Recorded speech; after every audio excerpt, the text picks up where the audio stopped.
Hello class 11th. Today's topic is algae. Algae are chlorophyll bearing, simple, thalloid like structure, meaning that they are not having well differentiated or rather even differentiated roots, stem and leaf, autotrophic in nature and largely aquatic, both present in the freshwater also and in case of the marine water. They occur in a variety of habitats, both terrestrial also, like on the log of trees, soil, wood, anywhere, and aquatic. Some of them also occur in association with fungi or with the sloth bear as a symbiotic, showing the symbiotic relationship, meaning both are benefited. Being green in color, autotrophic, that is the first condition necessary for the part of the kingdom Plantae.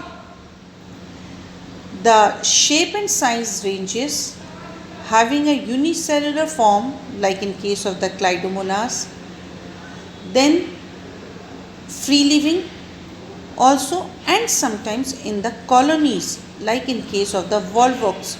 You must have seen in the diagram the round structure having a large number of organisms present in it. Each is individual.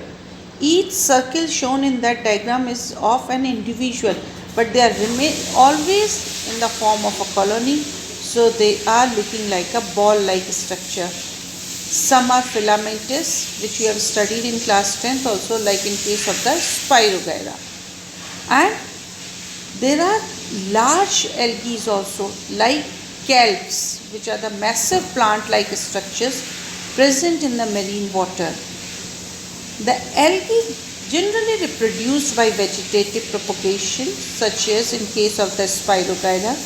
It is by the fragmentation method. When the organism is simply mature, it divides into two different parts, or the large number of parts can be there, and each part is capable of giving rise to the new organism.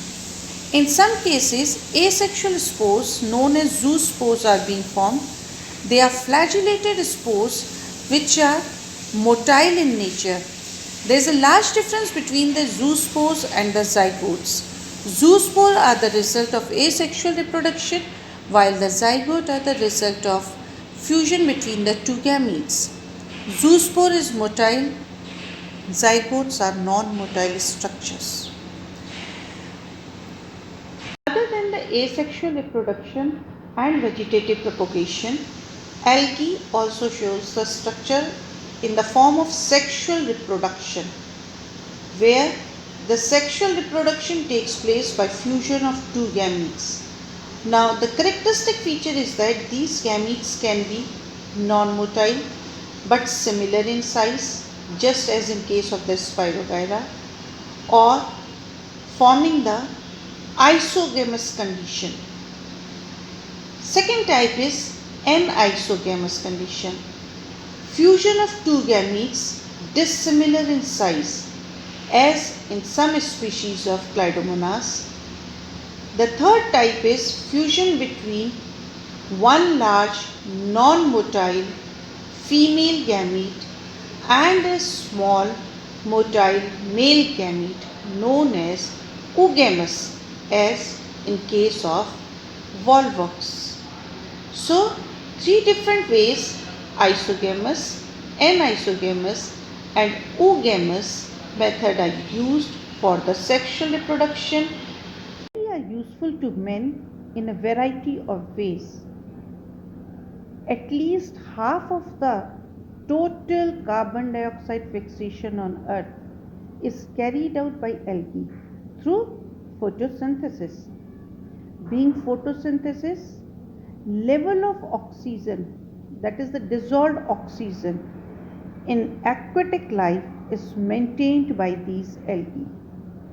They are of paramount importance as primary producers of energy rich compounds, which forms the level of food chains. or the food cycle in all aquatic food chains and food webs.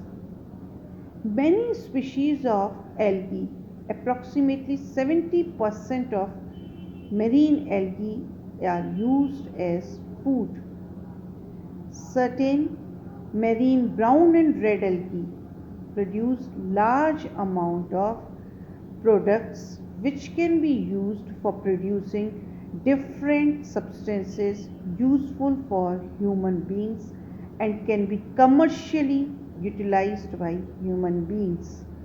Algin, agar, all are the products which are useful for the human beings, whether it is the case of ice cream or jellies. Thank you.